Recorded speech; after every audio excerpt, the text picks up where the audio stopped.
जितने भी social media influencer है, सरकार उनको दो श्रेणियों में विभाजित करेगी। श्रेणी एक के अंदर वो लोग जिनके यूट्यूब, फेसबुक, एक्स या इंस्टाग्राम, इन चारों में से किसी एक पर 1 लाख से ज्यादा आपके सब्सक्राइबर या फॉलोअर्स हैं, तो आप श्रेणी ए में आएंगे। तब आपको 25,000 रुपए मंथली सरकार देगी। और श्रेणी बी वो है कि जब फेसबुक, इंस्टाग्राम, ट्विटर और यूट्यूब इन पर आपके 7,000 से ज्यादा और 1 लाख से कम उस क्लब में है, ज्यादातर इसी क्लब में होंगे, तब आपको 15,000 रुपए मासिक सरकार देगी। तो जी हां, जैसा कि आपने थंबनेल में देखा, राजस्थान सरकार, भजनलाल सरकार ने एक मास्टर स्ट्रोक चला है, जिसके कारण राजस्थान का विपक्ष मतलब कांग्रेस, उसकी नींद उड़ चुकी है। कांग्रेस को लगता है कि कहीं इस योजना के मार्फत राजस्थान सरकार युवाओं के अंदर पेट ना बना ले और जनता के पास अगर जन कल्याणकारी योजनाओं का ज्यादा से ज्यादा बेनिफिट जनता को मिलने लग गया तो फिर कहीं जनता बीजेपी की कायल ना हो जाए।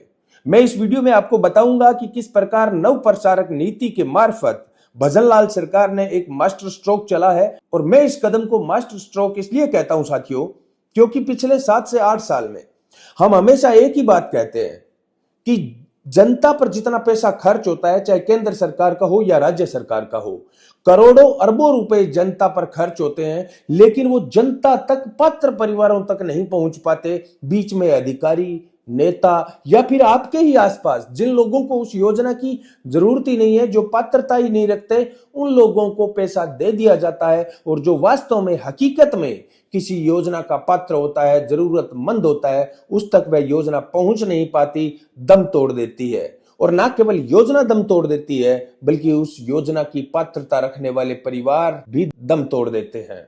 इससे पहले मैंने बताया प्रधानमंत्री आवास योजना के मार्फत किस प्रकार से जरूरतमंद लोगों को छत नसीब नहीं हो रही है, दूसरी तरफ जमीन वालों को, दूसरी तरफ नौकरी वालों को, अच्छे खासे पैसे वालों को प्रधानमंत्री आवास योजना का बेनिफिट मिल रहा है, जबकि जरूरतमंद जिसके वास्तव में ही छत नहीं है वो दर दर ठोकरे खाने को मोहताज है। सबसे बड़ा उदाहरण इसी यूट्यूब चैनल पर आप देख लेना, भगवान प्रसाद का, ग्राम पंचायत 13 से। तो भजनलाल सरकार ने, और भजनलाल सरकार के सूचना और जनसंपर्क विभाग, एक तरफ एलसीडी पर मैं देख के आपको बता रहा हूं, नव प्रसारक नीति की घोषणा की है। और जैसे ही नव प्रसारक नीति की घोषणा की है, उन लोगों को बहुत अच्छा मौका मिला है जिन लोगों के सोशल मीडिया पर अच्छे खासे फॉलोवर हैं। मैं हिंदी के अंदर बाकायदा स्क्रीनशॉट भी आपको दिखाऊंगा और खुद भी पढ़कर आपको सुनाऊंगा कि कितनी अच्छी नीति है। अब कोई ये कहे कि सरकार पैसे देकर अपने गुलाम पैदा कर रही है, ये तो बीजेपी आईटी सेल की भर्ती है, कोई विपक्ष वाला ये आलोचना करे, तो मुझे ये लगता है कि उनके इन आरोपों में कोई दम नहीं है। हालांकि मैं हमेशा कहता हूं कि अगर सरकार कोई गलत कदम, गलत नीति बनाती है तो उसका विरोध भी हमें ही करना चाहिए। और इसमें भी मैं ये कहता हूं कि मान लो कोई युवा राजस्थान सरकार की योजनाओं को जनता तक पहुंचाने के लिए राजस्थान सरकार की बनी इस योजना के अंदर पंजीकृत हो जाता है और उसको 25,000 रुपए मंथली सैलरी भी मिलती है, लेकिन वो भी युवा अपने आंखों के सामने कुछ गलत होता देखता है तो वो राजस्थान सरकार की आलोचना करने के लिए स्वतंत्र है। उसके हाथ नहीं बांधे जा रहे हैं। जिस प्रकार से पाकिस्तान के अंदर यूट्यूबर्स पर बैन लगा है, उनको यह कह दिया कि मोबाइल पर सिर्फ आप कॉल कर सकते हो, इस मोबाइल से कोई वीडियो शूट करके अगर आपने डाल दिया तो आपको फांसी पर लटका दिया जाएगा।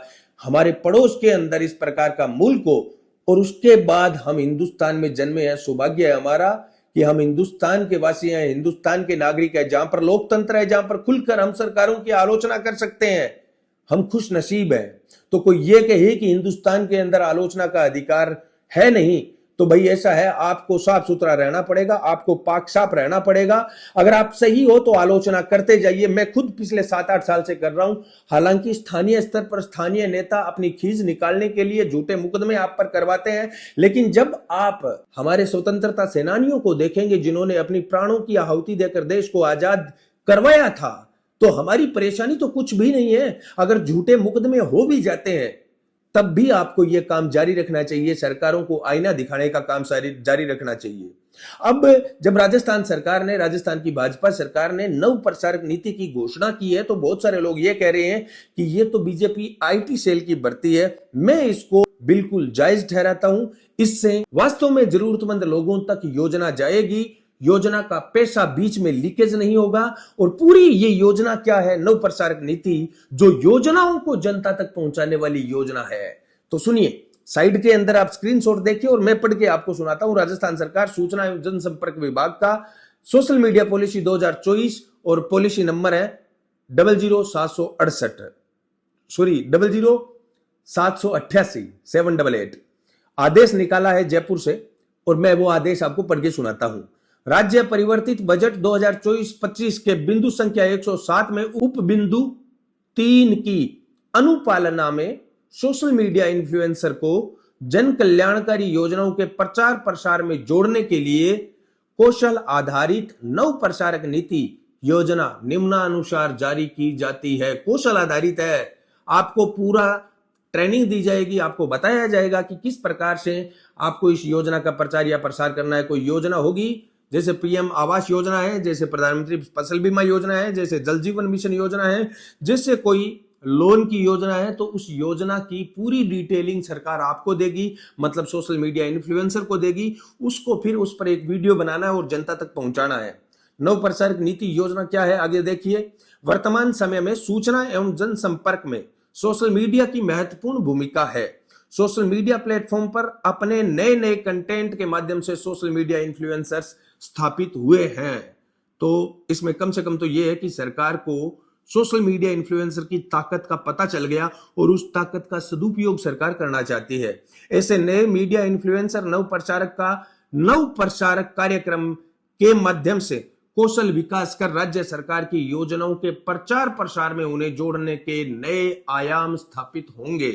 आगे देखिए, इन सोशल मीडिया इन्फ्लुएंसर को स्किल डेवलपमेंट प्रोग्राम के तहत विभिन्न डिजिटल स्किल्स यथा कंटेंट क्रिएशन, देखो सरकार को ये तो फॉर्मेलिटी है क्योंकि कोई क्रिएटर है ऑलरेडी जिसके 50-60 हजार फॉलोवर है, लाख फॉलोवर है, वो आदमी सब कुछ जानता है। फिर भी सरकार अगर फ्री के अंदर आपको ट्रेनिंग दे रही है, वेबिनार के अंदर शामिल होने का काम कर रही है, तो ठीक है, युवाओं को उससे लाभ मिलेगा।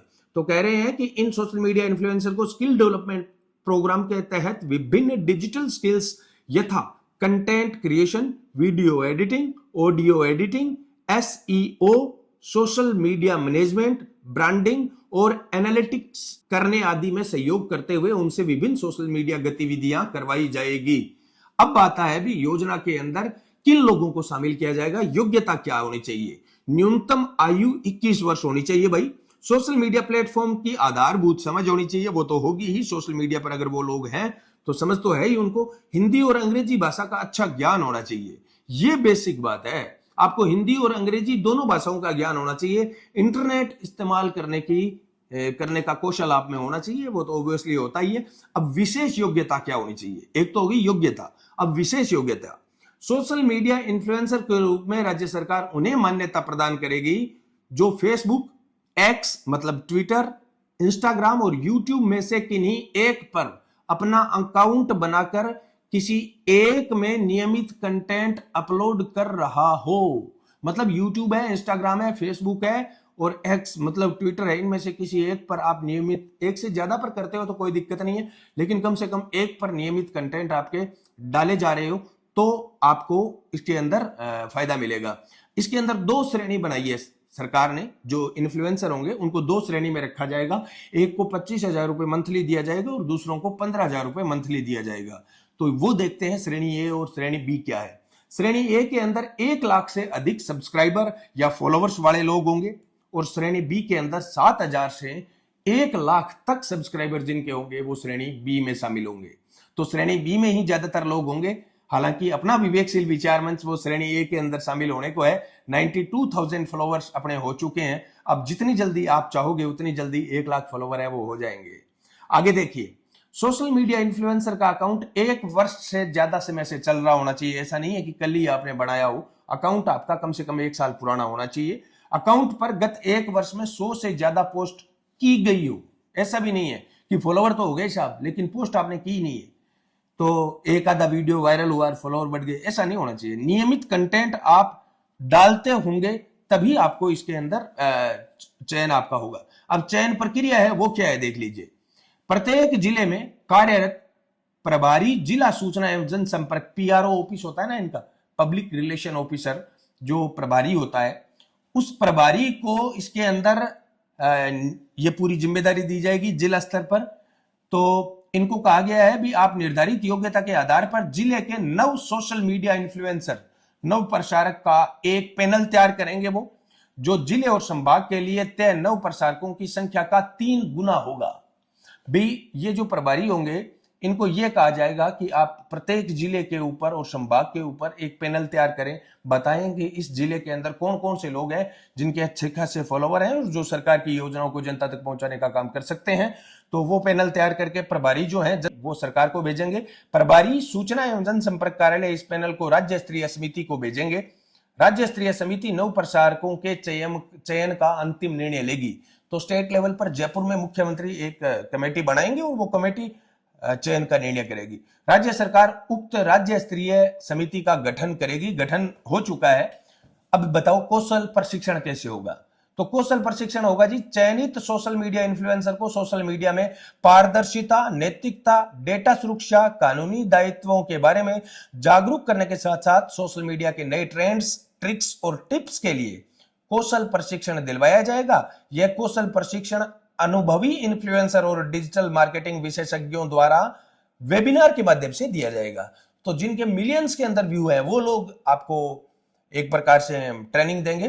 कौशल प्रशिक्षण के दौरान सोशल मीडिया की दुनिया में हो रहे नवाचारों को सैद्धांतिक और व्यवहारिक ज्ञान प्रदान किया जाएगा।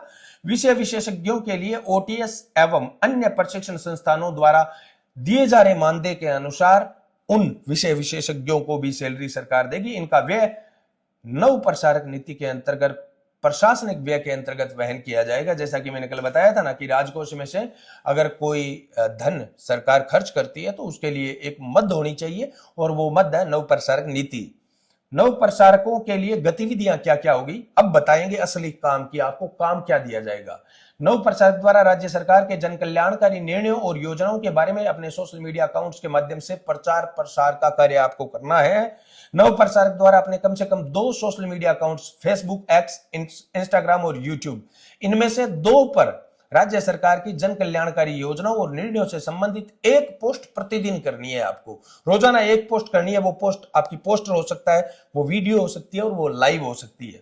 9 प्रसारक द्वारा राज्य के जन कल्याणकारी कार्यक्रमों का आवश्यकता अनुसार अपने सोशल मीडिया अकाउंट से लाइव प्रसारण करना अथवा शेयर रीशेयर करना। भी लाइव भी आपको आवश्यकता अनुसार कभी करना पड़ सकता है, सप्ताह में एक बार या महीने में एक बार। 9 प्रसारक द्वारा राज्य सरकार की जन कल्याणकारी योजनाओं से संबंधित क्रिएटिव डिजाइन प्रतिदिन अपलोड करना। क्रिएटिव डिजाइन होना चाहिए, जनता को समझाया जा सके। जैसे साइड के अंदर आप स्क्रीनशॉट देख रहे हैं, मैं आपको बोल के भी बता रहा हूं, साथ में फ्लैशबैक के अंदर आप तस्वीरें भी देख रहे हैं, तो ताकि जो मैं बोल रहा हूं वो आप सुन भी सके और आपकी आंखें कुछ देख भी सके। ठीक है ना। सूचना एवं जनसंपर्क विभाग के साथ नियमित रूप से सोशल मीडिया कोलैबोरेशन करना होगा आपको। में 7वां नंबर है कि व्यक्तिगत रूप से प्रभारी जिला सूचना एवं जनसंपर्क कार्यालय के कार्यालय में आपको संपर्क करके ये पूरा का पूरा काम है वो करना है। 9 प्रसारक दैनिक डायरी मेंटेन करनी पड़ेगी। 9 प्रसारक को भी हिसाब किताब आपको रखना पड़ेगा, कितनी पोस्ट डाली है, कितने रील डाली है, कितने शॉर्ट डाले हैं, लाइव कार्यक्रम कोई किया है या नहीं किया है। एक डायरी के अंदर सारी चीजें आपको मेंटेन करनी पड़ेगी और वो डायरी आपको मेंटर को भेजनी पड़ेगी। मेंटर मतलब प्रभारी जिला जन सूचना कार्यालय के अंदर। 9 प्रसारक द्वारा सूचना एवं जनसंपर्क विभाग की वेबसाइट तथा सोशल मीडिया प्लेटफॉर्म पर उपलब्ध कंटेंट के आधार पर पोस्ट तैयार करके अपने सोशल मीडिया प्लेटफॉर्म पर अपलोड की जाएगी। एक बार पोस्ट अपलोड करने के बाद में 9 प्रसारक अनावश्यक रूप से पोस्ट को डिलीट नहीं करेगा। रोज को नहीं खाना है, चीटिंग कौन करनी है। एक बार रुपया लेने खातर पोस्ट चढ़ा दी, बाद में डिलीट कर दो, बोले लोग देख ही ना पाए। अब आती है बात पते की, मतलब काम की बात। कार्यक्रम की अवधि, कार्यक्रम की अवधि 1 वर्ष की होगी और 2 बार 6-6 महीने के रूप में सरकार इस अवधि को बढ़ा सकता है। मतलब कुल मिला के 2 साल के लिए आप एक प्रकार से 25,000 रुपए और 15,000 रुपए की श्रेणी के अंदर सरकारी नौकरी जैसा ही आपको अनुभव मिलेगा। कोई टीएडीए नहीं, कहीं आप दावा नहीं करोगे, कोर्ट में नहीं जाओगे भी सरकार ने हमें सरकारी नौकरी पर रखा है, ऐसा काम नहीं करोगे। किसी भी स्थिति में कार्यक्रम की अवधि को 2 वर्ष से अधिक नहीं रखा जाएगा। अब मेंटर कौन होता है उसके बारे में थोड़ी डिटेल दी है इस नीति के अंदर। संबंधित जिले के प्रभारी जिला सूचना एवं जनसंपर्क कार्यालय 9 प्रसारक के मेंटर होंगे जो समय समय पर काम की प्रगति की समीक्षा करेंगे। मतलब जो प्रभारी होगा जन सूचना कार्यक्रम का, वो आपके काम की पूरी समीक्षा करेगा। हर महीने या जब भी उनसे पूछा जाए नव प्रसारक अपनी रिपोर्ट मेंटर को देगा। वो डायरी आपको, जब भी मेंटर आपको जिला वाले प्रभारी जी बुलाएंगे, आपको देनी पड़ेगी वो डायरी। मेंटर नव प्रसारक के लिए एक नोडल अधिकारी नामित कर सकता है जो काम की निगरानी और अवलोकन के लिए जिम्मेदार होगा। अब आती है रोकड़ा पैसे वाली बात। हालांकि विपक्ष जो है ना राजस्थान सरकार के अंदर, यहां पर हमारा जो कांग्रेस है, कांग्रेस ये कह रही है जी ये तो बीजेपी आईटी सेल की भर्ती है और बीजेपी अपने खिलाफ आलोचना को चुप करवाना चाहती है, बीजेपी पत्रकारों को चुप करवाना चाहती है। तो सबसे पहले तो मैं बता दूं ये योजना पत्रकारों के लिए नहीं है। ये योजना उन लोगों के लिए है जो सोशल मीडिया पर सामाजिक कंटेंट डालते हैं। कोई कॉमेडियन हो सकता है, कोई टीचर हो सकता है, जैसे टीचर ऑनलाइन कंटेंट आपके पढ़ाते हैं। तो ये उन लोगों के लिए बहुत अच्छी योजना है। जब एक योजना को जनता तक पहुंचाने की योजना, देखो कितनी अच्छी बात है। पिछले 7-8 साल से हम लगातार एक ही तो बात कह रहे हैं कि जब आप किसी योजना पर करोड़ों का बजट खर्च करने के लिए तैयार हो, जब आप उस योजना को क्रियान्वयन करने के लिए बहुत सारे अधिकारियों को महीने का वेतन देते हो, तब क्यों ना वो योजना कम से कम पात्र लोगों तक पहुंचे तो सही। जिन लोगों को जरूरत है उन लोगों तक तो पहुंचे।